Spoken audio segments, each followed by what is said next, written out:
Mom, काफी दिनों से मुझे आपसे एक बात करनी थी, बट कैसे बताऊँ समझ नहीं आ रहा। ऐसी क्या बात है? मॉम है। क्या हुआ बेटा, बोलना। मॉम, काफी दिनों से मैं डिप्रेशन का शिकार हूँ। मेरी लाइफ मुझे एकदम से टेस्टलेस लगती है। मुझे इन सब चीजों से दूर भागने का मन करता है। मुझे कुछ भी अच्छा नहीं लगता। आई थिंक मैं बहुत डिप्रेस्ड हूँ। ये डिप्रेशन वगैरह कुछ नहीं है, इसीलिए बोलती हूँ ज्यादा मोबाइल मत चलाया कर। ये सब उसी का नतीजा है। इसीलिए मॉम, बस इसीलिए मैं आपको नहीं बता रहा था। आप लोग कभी मेंटल इलनेस को सीरियसली लोगे ही नहीं।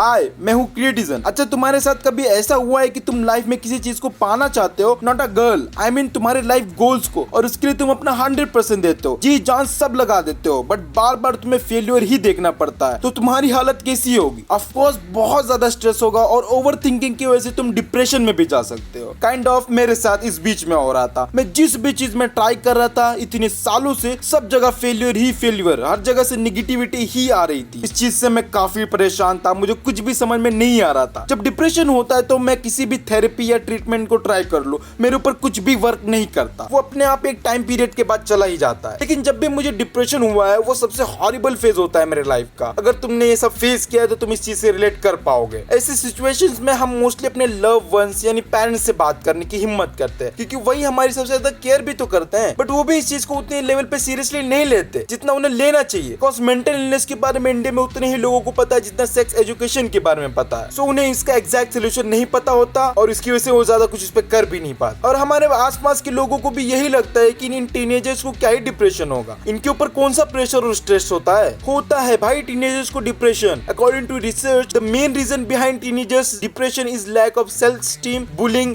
Academic pressure etcetera. बट तुम इनसे मोस्टली पॉजिटिव चीजों की एक्सपेक्टेशन छोड़ ही दो। बाकी डिप्रेशन को सीरियस ना लेने की एक और वजह है ये आजकल के बच्चे, जिन्हें पोगो देखना चाहिए और जाके पिकाचू की फाइट देखनी चाहिए, वो आजकल हर दूसरे दिन डिप्रेशन में रहते हैं। माने डिप्रेशन कोई फीवर या जुकाम है जो इन्हें रोज के रोज होता है। इन्हें लगता है डिप्रेशन बहुत कूल चीज होती है। ऐसा समझ लो इन नादान परिंदों को लगता है कि ये डिप्रेशन एक नया ट्रेंड है। अगर इन चूजों से पूछो बेटा ये जो डिप्रेशन तुम्हें हुआ है ये डिप्रेशन होता क्या है, फिर देखना इन्हें डिप्रेशन का डी भी पता नहीं होगा। बट जो इस फेज से रियली गुजरता है उसे इस कंडीशन की वैल्यू रहती है। इंसान अपने थिंकिंग्स और इमोशन को कंट्रोल तक नहीं कर पाता। सब कुछ आउट ऑफ कंट्रोल हो जाता है, सब कुछ एकदम हॉरिबल हो जाता है। देखो आज मैं इतने सीरियस टॉपिक के बारे में इसलिए बात कर रहा हूँ क्योंकि बीते कुछ दिनों से मैं इस फेज से गुजर रहा हूँ। मेरे लाइफ में कुछ भी अच्छा नहीं जा रहा था एंड अभी भी शायद नहीं जा रहा है। अब तुम लोग बोलोगे भाई डिप्रेशन था तो ये वीडियो कैसे बनाई, या फिर ये डिप्रेशन का ढोंग करके सिंपैथी गेन करनी थी। तो तुम्हारा माइंडसेट कैसा है आई डोंट नो, बट जहां तक मुझे पता है शेयर करने से प्रॉब्लम कम होती है और इंसान लाइट फील करता है। बाकी ये साइकिल चलता रहेगा और मुझे इस चीज को फेस करना ही पड़ेगा। हम गिव अप करने वालों में से नहीं। बाकी तुम अपना ध्यान रखो and this is the end of mental peace. बाकी कम्युनिटी टैब के कमेंट सेक्शन में कचरा फैलाना बंद करो।